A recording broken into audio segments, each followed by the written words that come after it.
I take the tree and she's helping me build out my branches. And then within those branches, I'm breaking them down into quarterly, monthly, and weekly goals. And so each week I'm getting towards that monthly goal. Each month I'm getting closer to that quarterly goal. You just have to start from the top down. Where do you see yourself? What do I need to do to get there? And then what do I need to do today to get to this branch or to this level of that branch or what have you? So I start always with a bigger picture and I work backwards. You're listening to Ecomonics, a Debutify podcast, your resource for one-of-a-kind insights into the world of e-commerce and business in the modern age. This is Joseph. I'll be presenting a wealth of industry knowledge from interviews with successful business people and our own state-of-the-art research. Your time is valuable, so let's go. Paris Northcutt, it is good to have you in Ecomonics. How are you doing today? How are you feeling? Good. How are you? Doing pretty good. It's nice to talk to a fellow 202 PMer. It's actually like the pattern interrupt talking to somebody on the same time zone as I do. We get people who are like, we had one person, he's in his office at night, and I guess COVID didn't exist in his area. So we were watching people like putting chairs up in the background, and I thought, well, that's so interesting. So it's great to have you. I know we don't have you for forever, so let's get this thing going. Let's get it going. Opening question: Ecomonics tradition / attrition for pretty much every podcast on the planet. I can only be so unique. Tell us, what do you do and what are you up to these days? So I am the owner and CEO of Lady Simone Candle Co. I sell candles and wax melts. However, when I'm not doing that, I still do hold down a full-time job. I work for the state of Ohio. I am from Ohio. And so I work for the state.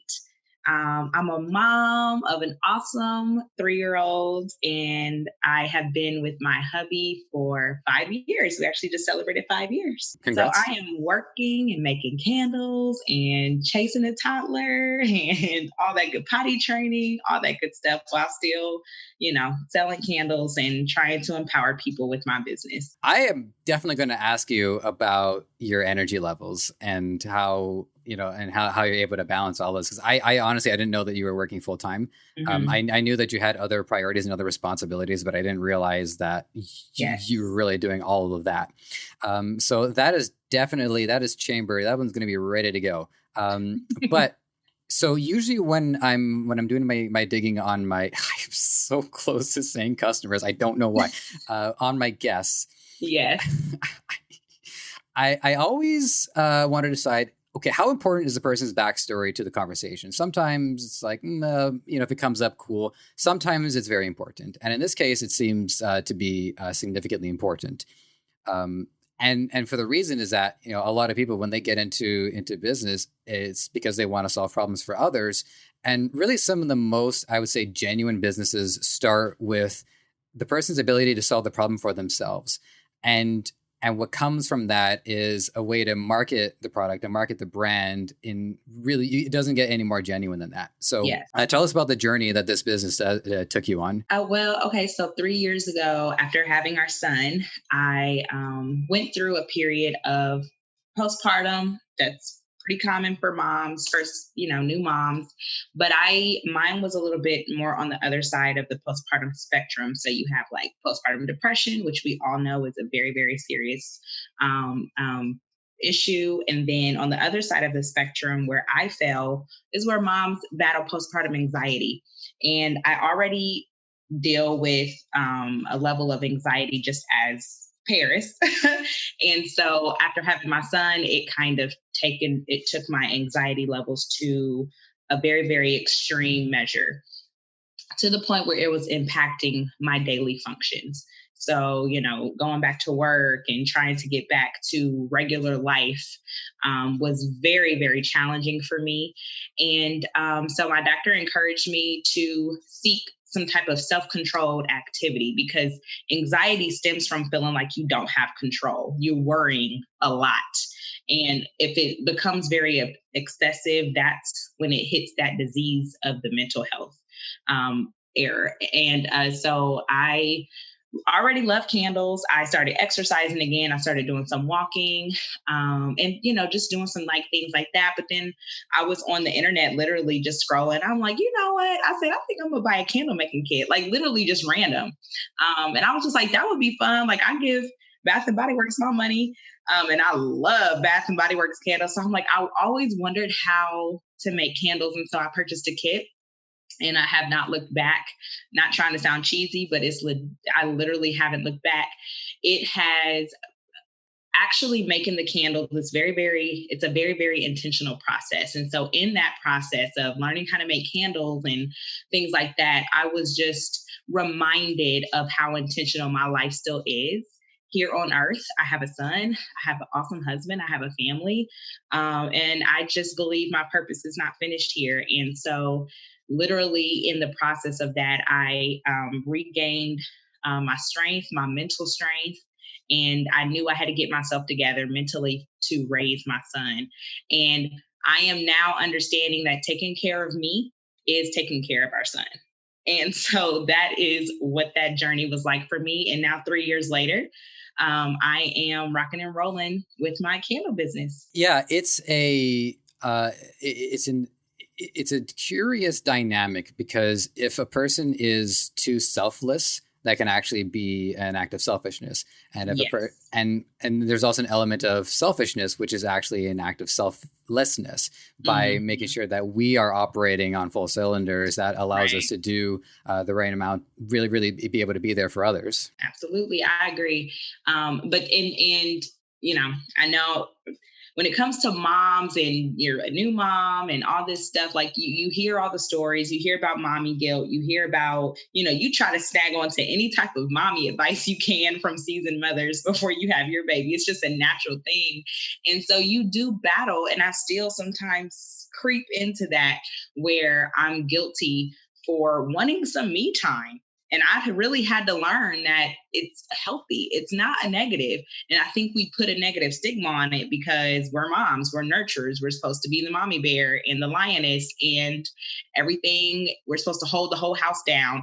And that's the stigma. And it's like, how come I can't do that and still sneak away for about 20 minutes and light a candle in a bathtub and relax without a diaper change, or he done peed on himself, or or trying to clean up after him, or he got food on his face. Like it's okay. And so I'm using my candle line to remind not even just moms, but just even men, because I do offer masculine scents, but even men that battle mental health or who may have a wife or a partner that is battling some of that, and just learning to bring some empowerment to their lives and remind them that self-care and mental health is very, very important. Right. I agree completely. It's important to keep in mind that there's a lot of advice that has been around for a long time. And, our eras that we live in, they change radically. And I think the change has increased really at a quantum pace. We don't have the same major breakthrough innovations, but we have so many minor ones that can have protracted and effects on people. So if somebody tells men to tough it out, that advice goes as far back as when men lived to 28 and had 12 kids and had to fight ox. So, there are a lot of factors that change that make that kind of advice just not as relevant as it can be anymore. Yeah. Absolutely. I agree. So with me, I mean, I don't want to spend too much time on the, on the postpartum stuff, but I do think it's highly, it's an important conversation. I'm not a parent yet, but fingers crossed. And I guess I'll ask one other question about it. Sure. In the event anybody here listening is becoming a parent, were there signs that, looking back in retrospect, you might have been able to catch early if that, other people might be able to watch for? And then, how much of a percentage was working on this candle? If you break it into a pie chart, it was 25%, 30%, 50%. So there's no one panacea to anything, but it was part of a greater effort to regain all of your all the self that you needed to keep going. Yep. So I will say, in moms or to-be moms that may be listening, they know or will know that after you have your baby, you go through several more doctor's appointments, or your postpartum checkups is what they're called. And so I knew I wasn't exactly right. But again, you just immediately charge it to you're tired, you're sleep deprived, you're not, you don't really get back to your appetite. I mean, there's a lot of different other physical factors. And so sometimes you can just be blind to Hmm. what those symptoms can really be until, you go to a checkup and your doctor's asking all these questions. So I didn't even really know that my anxiety was becoming excessive until she kind of pointed it out. So I'll just give an example. So it was to the point where, because postpartum anxiety deals with, like I said, excessive fear and worry to the point where it's interrupting your daily function. So it was to the point where I would come in the way our house is built. The front door, you know how front doors immediately lead up to stairs. And so that's our son's room is here. We have a first floor master. So I would literally sneak out of bed once my husband fell asleep and sleep on a couch almost like a guard dog, because I was so excessively worried that somebody was going to come in and break in and take our baby. Like, there are certain scenarios that conjure up in your head and you don't understand why or where it's coming from. And I couldn't focus at work. My work performance was declining rapidly. Having meetings with your supervisor, like, are you okay? What's wrong? That's, you're checking in on your staff. And so I knew I wasn't right. I wouldn't let nobody hold them. It had to be me. Like, it was just not giving any relief to anyone to help me take care of our son as a newborn.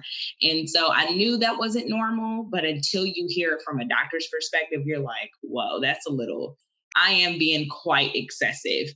But you just think you're just tired and frustrated and can't nobody do it but you. Yeah, the body will find different ways to communicate something, and not all of them are the ones that we're used to. I mean, for Right. instance, I noticed this is probably about a year and a half ago, but I was starting to get these severe headaches, and it was my body telling me that I'm hungry.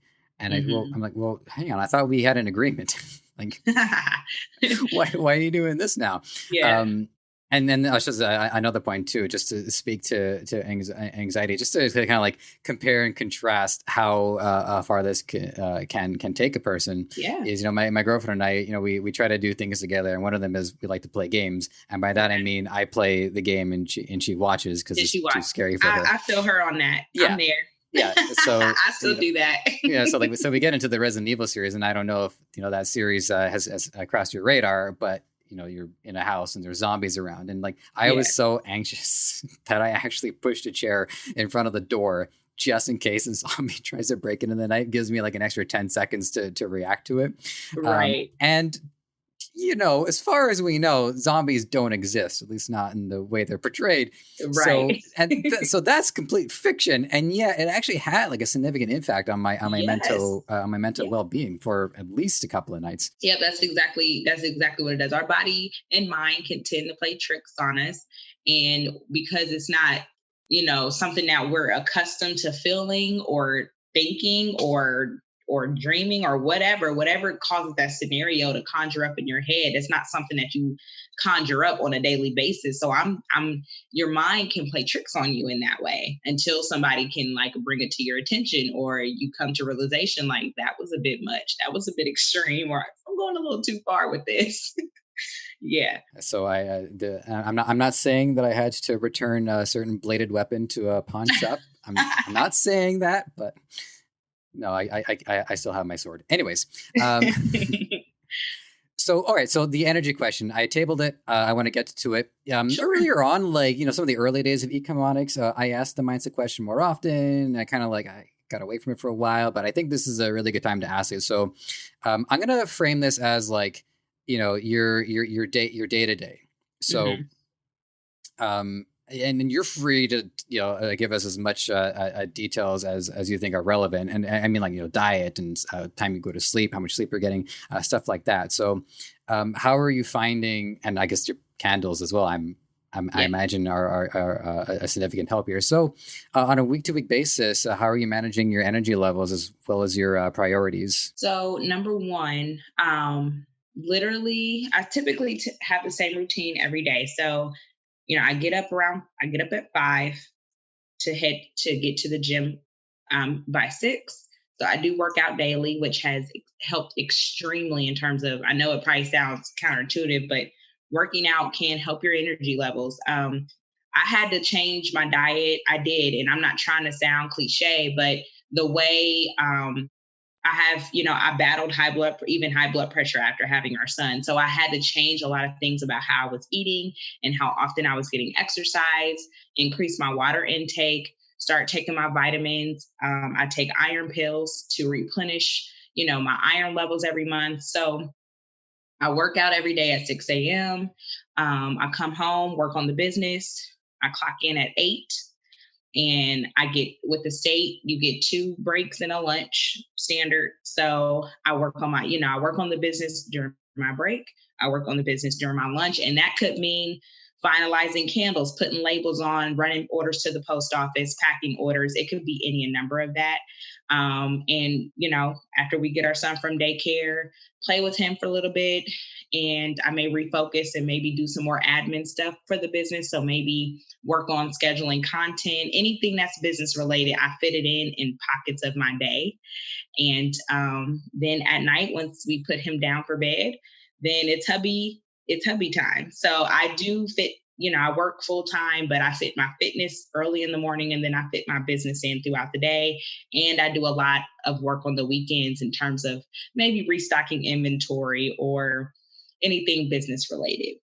I only go to the post office twice a week. I have it scheduled that way. So that way I'm not running to the post office every day. I can batch my orders and, pack a group of orders and take them this day, then pack a group of orders. Like today, I went to the post office at lunch. So I go Mondays and Thursdays and get everybody's orders out before the weekend. So I literally fit it in pockets of downtime. Sundays, I try to that's it. It's cut off with business and stuff. So, I'll watch my husband go play basketball. We'll take our son to the park, eat at my parents' house, have some family time. So I do keep family is in the balance as much as possible, because I'm still a mom and he's still young and he needs us. So I literally, like I tell any candle makers or any aspiring business owners that come to me through my YouTube channel or whatever, I always tell them, you just have to fit it in pockets of downtime. So that may mean, sacrificing a few hours of sleep on the weekends, still getting up early. I mean, when you want to sleep in on a Saturday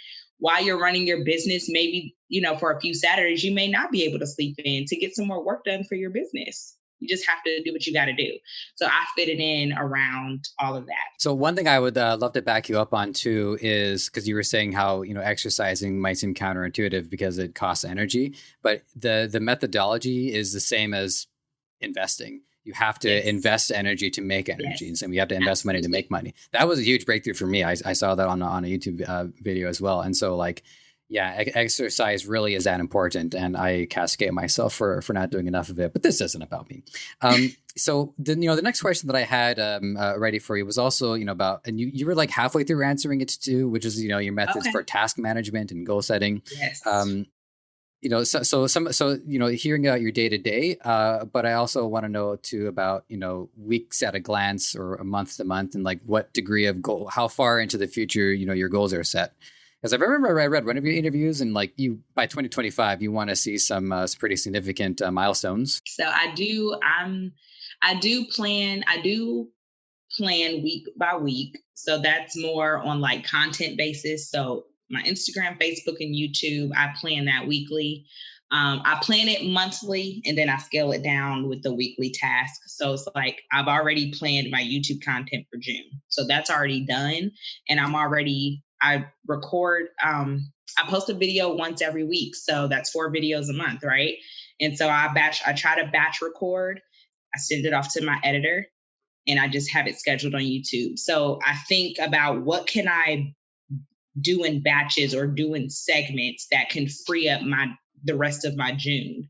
You know what I'm saying? So I plan monthly content wise, and then I break it out into weekly tasks. I batch content, I batch record. Business wise, as far as the candles, I do plan quarterly. So I plan ahead what I want to release. And so I already know what I'm going to release for July. I'm already planning for my fall collection. So I'm already in September and fall, and it's only about to be June. So I plan quarterly, and I have quarterly goals, I have monthly goals, and then I have quarterly goals. So financial wise, and okay, well, what can I do, or what can I reassess in terms of my marketing strategy or my posts and things like that in order to bring in the revenue, or, prevent those cart abandonments or anything like that. How can I win those customers back? I'm always assessing and reassessing with my social media manager. And her and I are always tossing analytics. She's more the analytics girl, and then she'll throw them at me, and I'll kind of figure out what content we can create. How can we draw more customers? I'm even about to get on TikTok. Now, I wasn't even trying to touch TikTok, but she's like, no, TikTok is where you need to be. You're a candle maker. People love video content. Like, they like seeing the words on the screen and just hearing a voiceover. And I'm like, so, the candle making community is very responsive to video.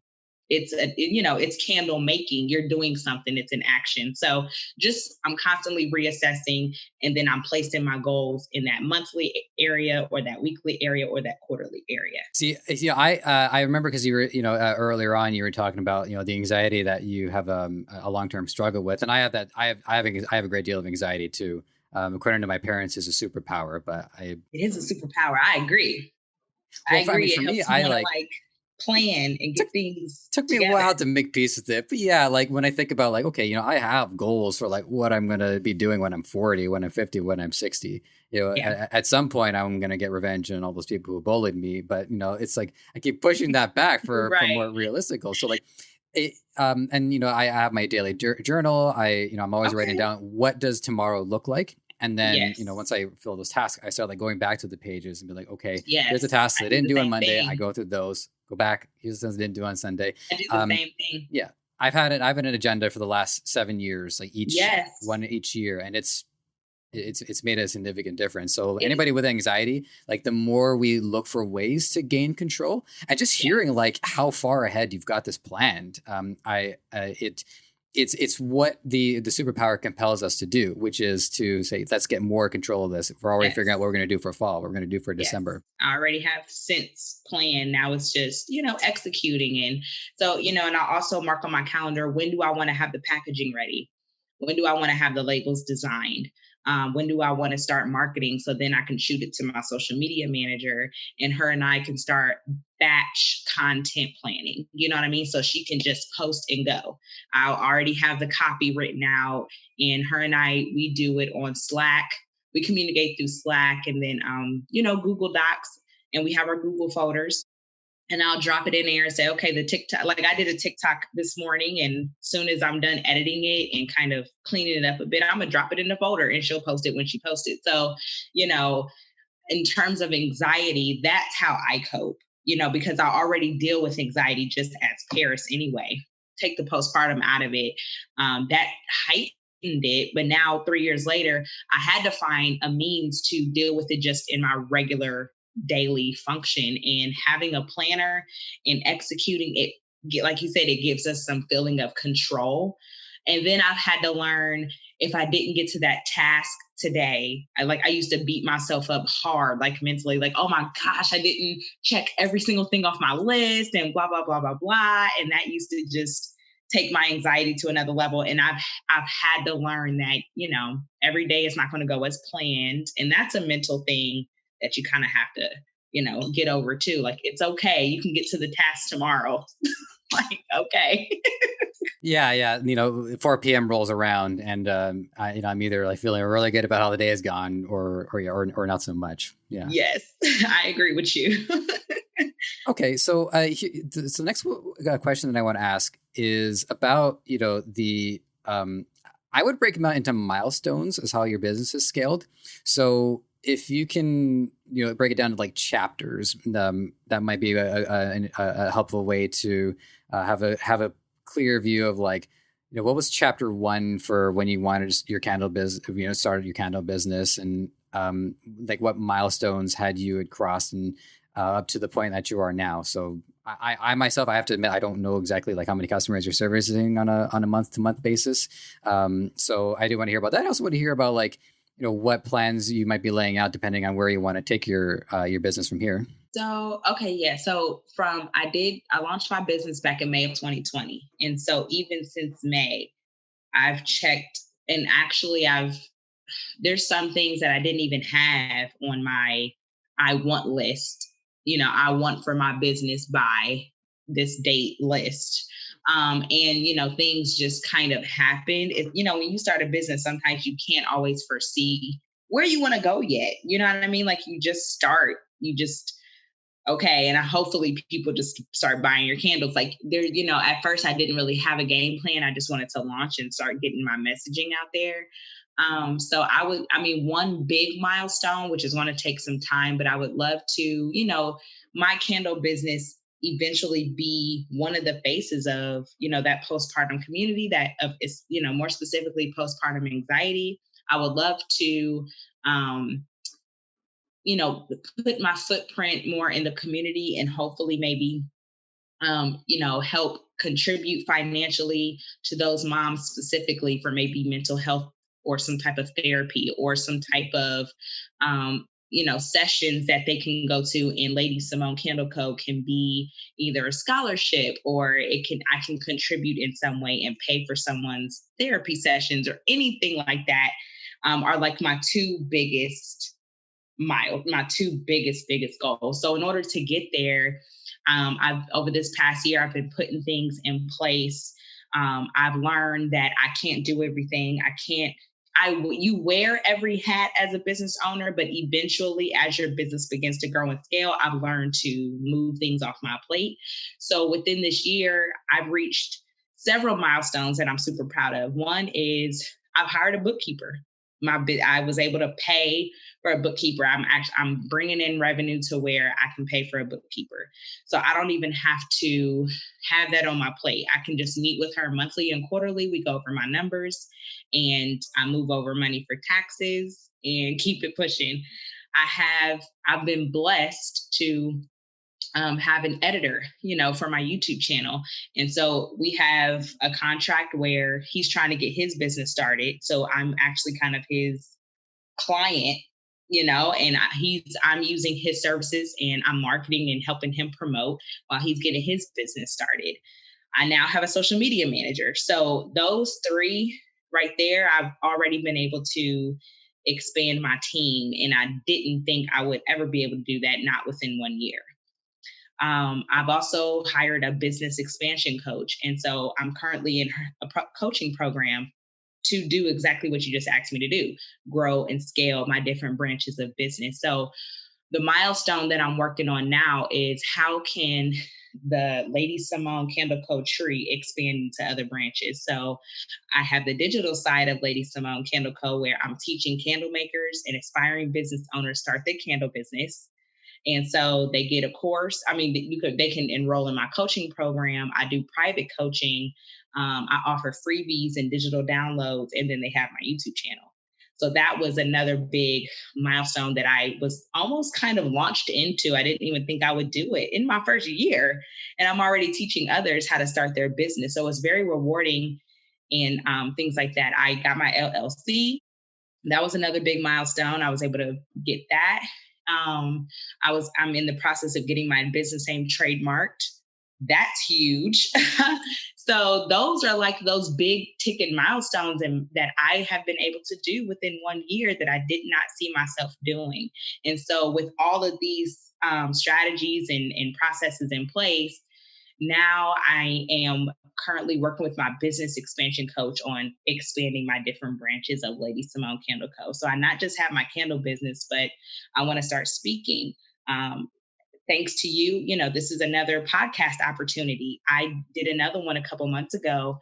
I'm getting guest speaking opportunities. So as these opportunities come, it's planting seeds in me to offer, to be able to participate in these different opportunities that I didn't think I would do. So those are a lot of the milestones I was able to complete so far this year. And now I'm putting structures in place to actually market myself and market my brand, and not just Lady Simone Candle Co., but even Paris the brand in my story. I wonder if some people are listening to this episode and wondering, geez, how do I get anxiety? Right. I know it's a lot. It sounds like a lot. And so when you're asking me about my day to day and how I balance it, that's exactly what I do. I take the tree and she's helping me build out my branches. And then within those branches, I'm breaking them down into quarterly, monthly, and weekly goals. And so each week I'm getting towards that monthly goal. Each month I'm getting closer to that quarterly goal. Blah, blah, blah, blah. So you just have to start from the top down. Where do you see yourself? And then what do I need to do to get there? And then what do I need to do today to get to this branch or to this level of that branch or what have you? So I start always with a bigger picture and I work backwards. Yeah, I see that, because if I'm visualizing the result, I mean, planting the seed in the ground is like, okay, that part I would know how to do, but yeah, figuring out how to tree. Okay, yeah, that checks out. All right. Yep. Okay, so now for asking you questions about candles. So some of the benefits are that I want to hear about, like what the ones we don't really hear about that are associated with candles, like lavender. That one I worked out on my own, but what are some of the other benefits that people are getting when they light these things? So aromatherapy is probably one of the biggest benefits. Candles. So of course, aromatherapy, it can be used for, of course, relaxation, mental calmness and things like that. But then there are some fragrances and scents that are mood lifters. So a lot of citrusy scents are designed to be a mood lifter. So those are great for like maybe the spring and the summer, you know what I mean? And then you have more of those, florals and scents like that are designed to just give you some type of light and airy feeling. So I always say fragrances are what you make it. What do you want it to do for you? I can tell you how it benefits the light of the flame and the scent. It helps you physically, and mentally, but then, depending on what scent you want to go for, like a citrusy scent, you know what, I'm feeling real bubbly and happy today. I'm just going to light a citrusy type fragrance in my kitchen and clean and knock out this cleaning session. So, people use candles for a variety of reasons, mostly for aromatherapy. They need some type of mood adjustment, whether that's lifting them up or calming them down. I mean, one thing that stuck out to me, and only when you're describing it, is more of the visual side of it. I mean, the aroma is the part that's conveyed pretty clearly, even to one such as me, who's an occasional doofus. But I think also, like, looking at it visually too, I guess I don't know just what kind of like effect seeing the candle might have, or watching even the flame. One thing that I would wonder is, let's just say, for instance, the visual of seeing like the wax dripping down and how the candle reshapes itself over time, that might actually have an impact. So like I might want to contain it into a glass container, so that way I only ever see the fire burning from the top, and I don't see the transformation of it.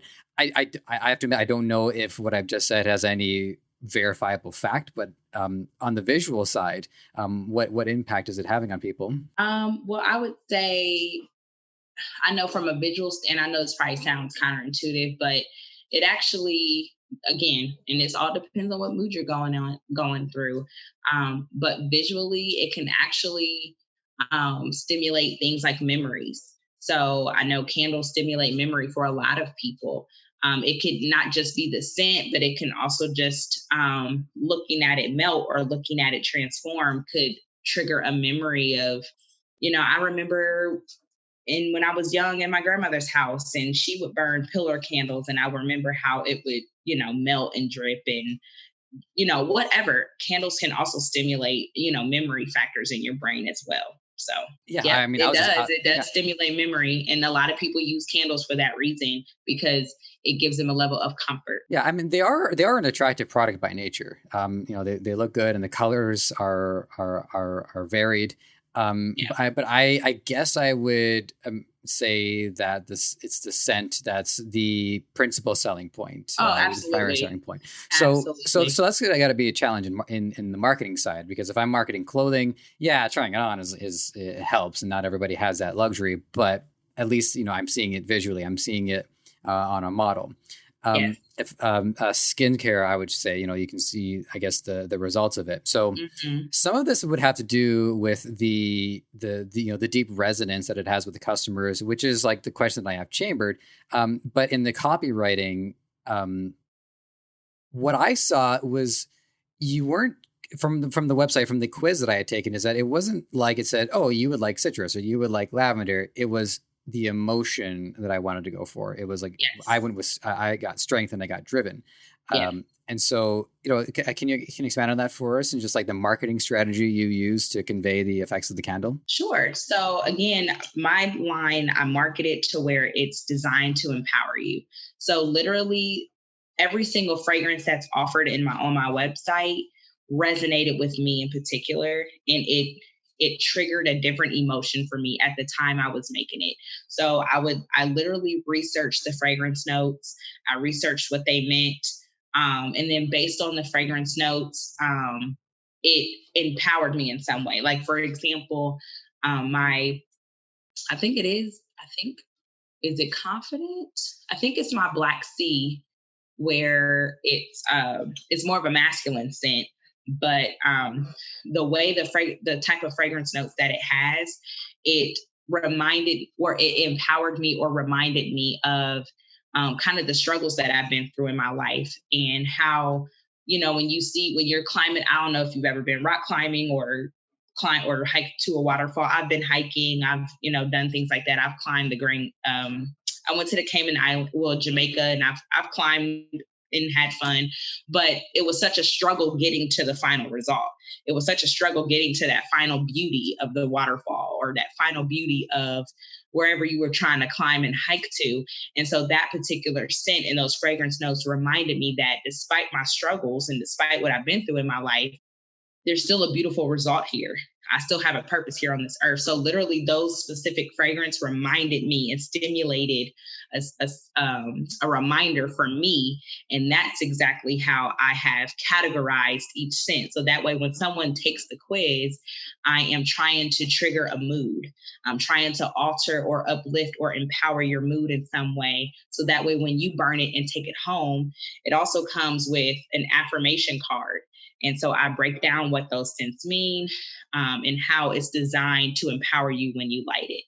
So that's how I have kind of created that unique marketing strategy, where I try to trigger a mood through the taking of my quiz or through my affirmation cards, to show you the journey that it took me through at the time I was coming up with those fragrances for my product line. And it transitions perfectly into, the other question that I had chambered is, because it's a deep emotional effect that it has, and how it resonates with customers. And I would argue that the more it really resonates with people, and it solves the deeper the problem it solves, the more naturally they are now going to be ambassadors for you. So on that, so we have that side of it, and if there's any case studies, I'd love to hear a couple of those. But also, have you worked this into your strategy, where like user generated content, along also with how other people are building candles, and maybe the positive takeaways they've shared with you, is how that factors into the overall view that you have? So I have had customers email me, and I even have a few of those testimonials on my website, where they literally took that affirmation card in their order, and they literally said, you have no idea what I was going through today. And so getting your order and getting that affirmation card today has helped me push through to get through the end of the day, depending on, what scent or what type of card that I had given them. And I also teach, from the other side of it, I teach aspiring candle business owners that come to me about how to connect truly, not only with your candles and your business, but connecting with the craft. Make it intentional, because as a customer, you can tell, you if you resonate with a brand or you don't. You either like it or you don't.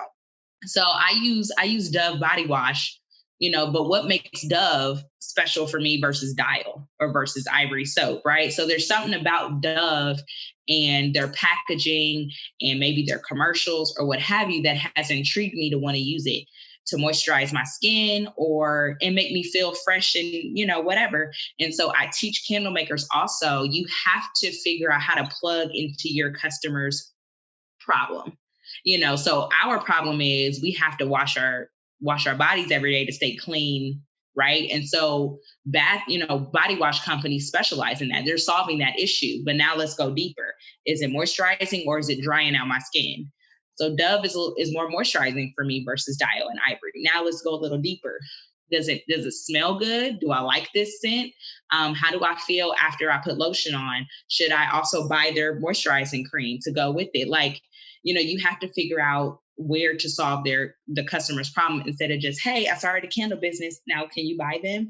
Like, customers want to feel that not only you connected with your craft and your business, and so they can feel that through your marketing. They can feel that through your product descriptions. They can feel that when they open their packaging. They can see how intentional you are with your business. And that alone is going to help them resonate with you. I also always say customers don't buy your products. They buy you. They buy your story. They buy your brand. Everybody makes athletic shoes, but what is it about Nike or Jordan that causes their store, Foot Locker, and all of them to sell out soon as new Jordans drop? So it's something about it that's keeping those lines long every time he has a new release when he's released thousands and millions of shoes already. So, just narrowing down that trigger. So mine base is about postpartum anxiety, but I'm also using that story as a way to empower and uplift people's moods and encourage them that your life is intentional. So because I am very intentional in my craft and in my packaging, and what you see on my website, it helps customers connect in that level. What you've done is you summarized a very long standing, I would say issue, but just a long-standing dialogue that I've been having with multiple people is, when it comes to solving a problem, we can solve problems on the surface, like, oh, I can't see. Oh, it's a flashlight. But there's always like a deeper problem to identify and solve. And a lot of that has to do with, market research and thinking introspectively too.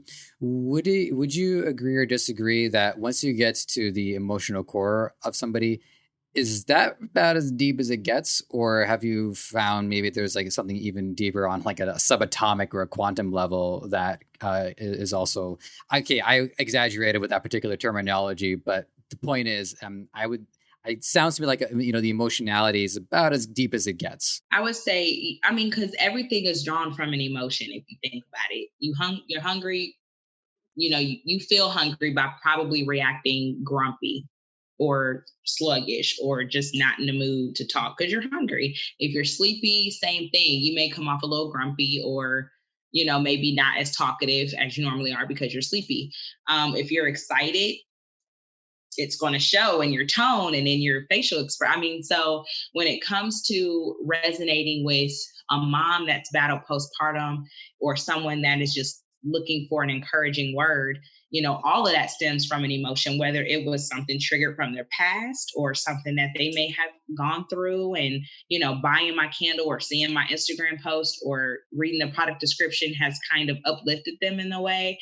I would say, at least for my business, I am trying to tap into those emotions because everything is stemmed from that. It starts from your emotions and then it goes here and you start thinking negative or you start, thinking, opposite of what you should think about yourself and then your self-esteem starts to decline. And then from that, you start to shut people out or, just we all react to different life situations differently. What I may have gone through, you may have probably gone through with a piece of cake, but it wasn't a piece of cake for me. So I'm trying to tap into different levels of emotion and just simply encourage like what you may be going through, sister. Like, I'm not going to downplay it just because I didn't go through it or experience it just like you. Your situation matters just as much as anybody else. So let's talk about it. Let's talk about postpartum. Let's open this conversation that people want to put a stigma on and make moms feel like we're supposed to carry the rock on our shoulders. And it's like, I'm still human. I still have emotions. Sometimes I just want to cry and I don't feel like dealing with the toddler right now. It's okay. I'm human. Don't make me feel bad for it. And so I'm trying to open that conversation. So it is more emotional, especially with my target market. dealing with moms, because all of that is an emotional thing. It's so emotional, all of it. It's physical. Then you have the baby, and then it turns into emotional, and you're trying to heal, your physical body while trying to battle these emotions and your mental battles as well. It's just I've been living on my own for almost a year now, so this is the longest that I've gone without seeing my mom every day. Uh-huh. I just remember there's the big things that she's done, like providing life. The small things that she's done on a day-to-day basis, and it really is like one of the most extraordinary responsibilities that a person can be endowed with. And one time I joked with my mother that she like, one of these days the rest of the family's gonna have to figure out how to cook, because you're going to be like, so it's all prepared. It's just the ketchup is it's all stuck at the bottom. So just turn it around and shake it. And the family's like, turn it around and shake it. I thought you told us dinner was ready. We don't know how to cook. Right. Yeah.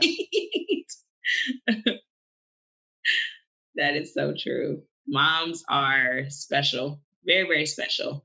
But everybody's not fortunate, right? So I do try to package my voice message and my language when I'm, through my Instagram posts and things like that, to even encourage someone that may not have their mom still, you know what I mean? Or a mom themselves and don't have the insight from their mother, or who's just pregnant, or who may have lost a baby, because I've also lost a baby. And that's an emotional trauma as well. So I try to tap into all of those areas with my target market. I always say there's riches in the niches, and that's the specific market I am passionate about and I'm talking about. And I am hoping that, Lady Simone will be one of those, be in the mix of those conversations one day.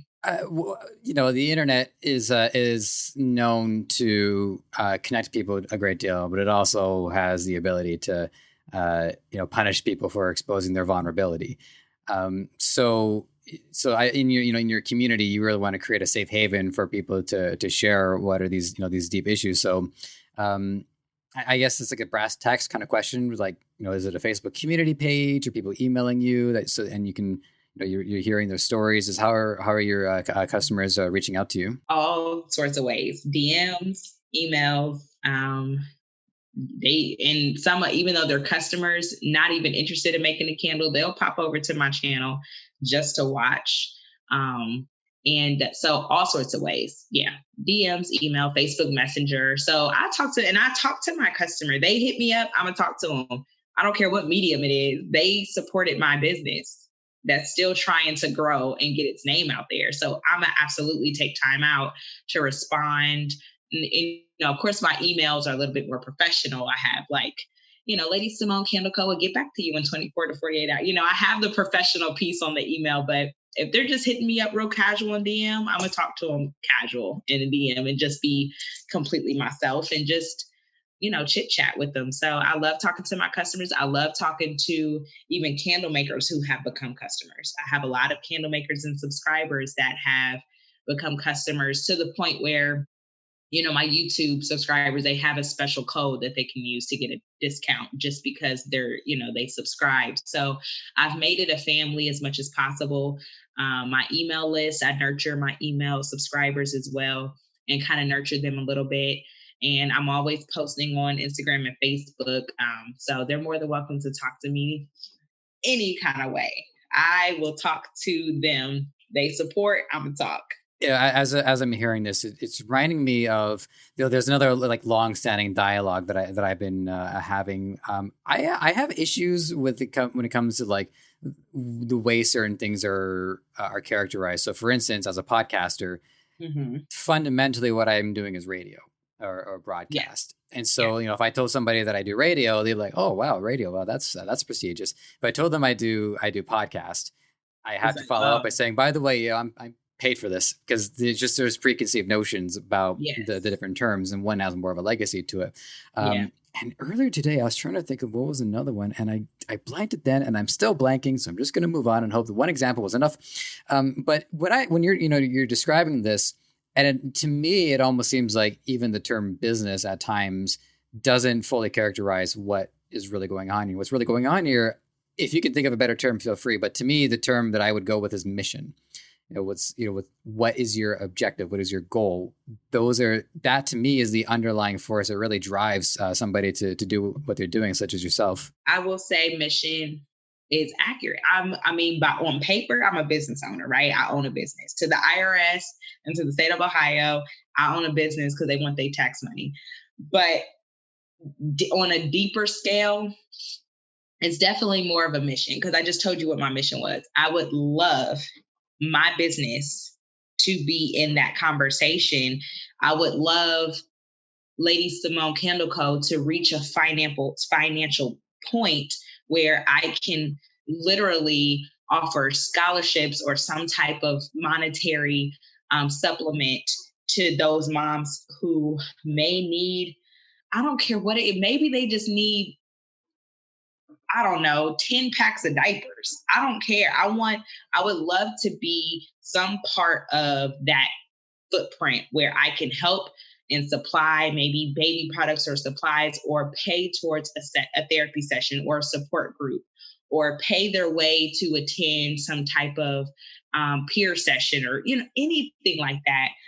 That's where my mission is. So when I think, and that's so long term, and who knows, it may not be super as long as I'm thinking it is. But today I'm thinking like, oh, that's so long. Like that's going to be forever.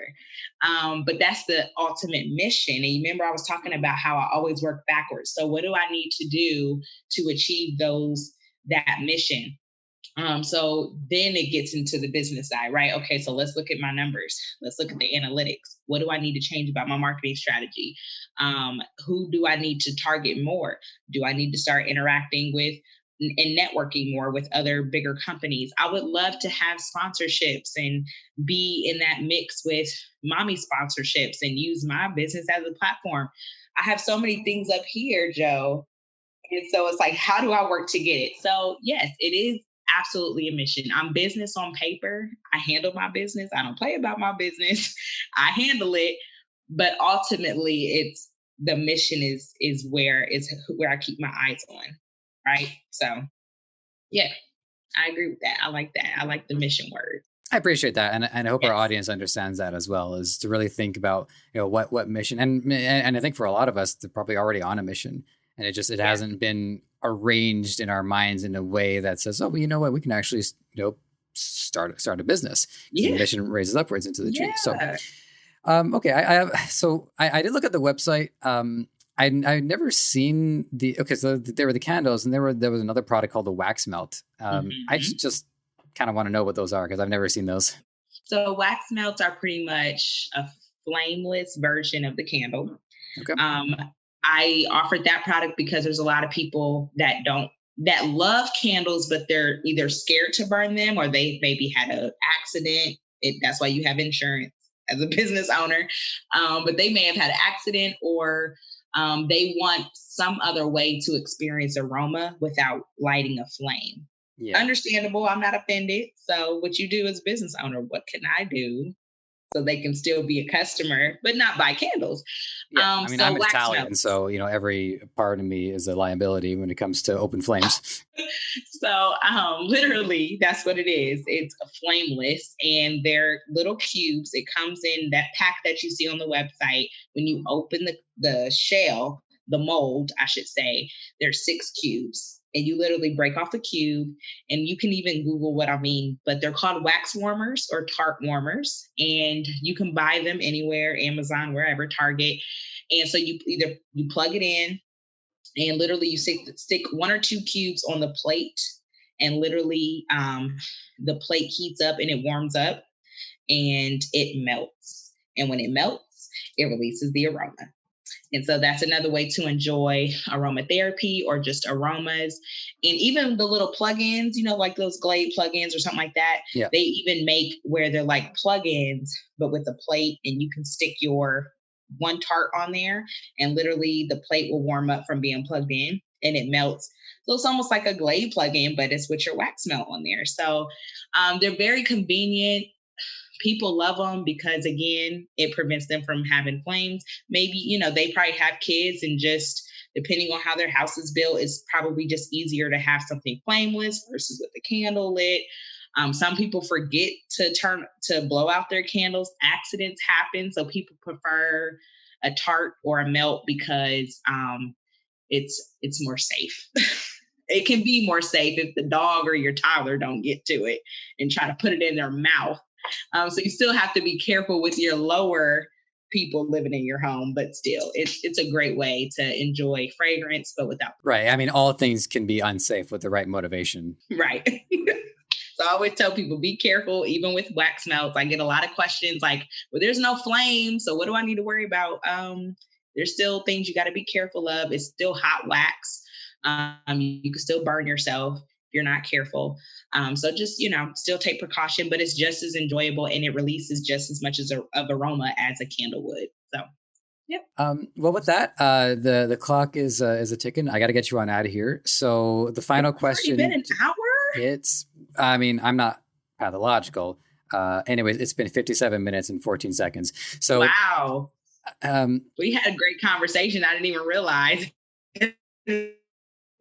Well, I'm happy to hear that.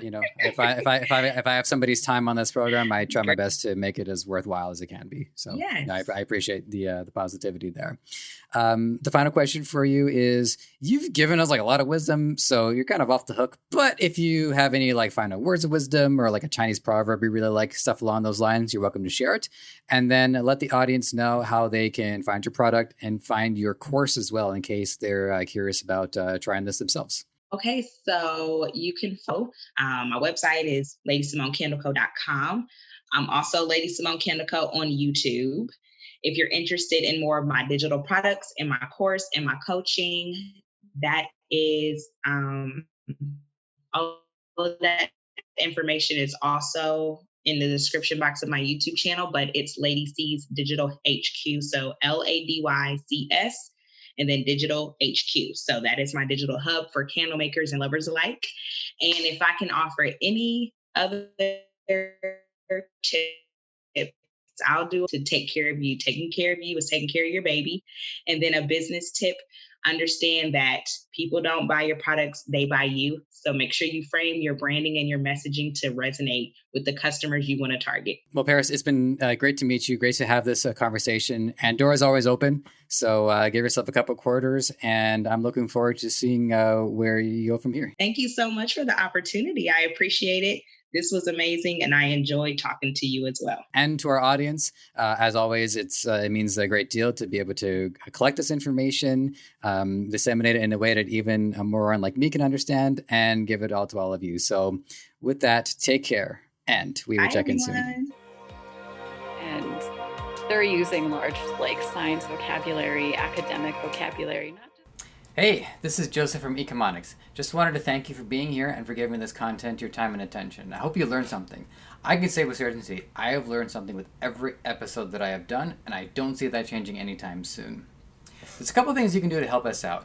If you want to check out the audio content, we are available on all major podcast platform distributors. And while you're there, give us a 5-star review. It helps a lot. And while you're here on YouTube, there's a lot of things you can do to help out as well. It's not going to take very long. Subscribe to the channel, hit the like button for this episode, and hit the notification bell so when we have new content for you, it's going to be at your doorstep ASAP. Lastly, this podcast is created by Debutify, the best Shopify template available. It is 100% free for you to start, and it can change your life. It can make you so much more free than you are right now. So if this episode wasn't enough to convince you, I think a few more might do the trick. So have at it.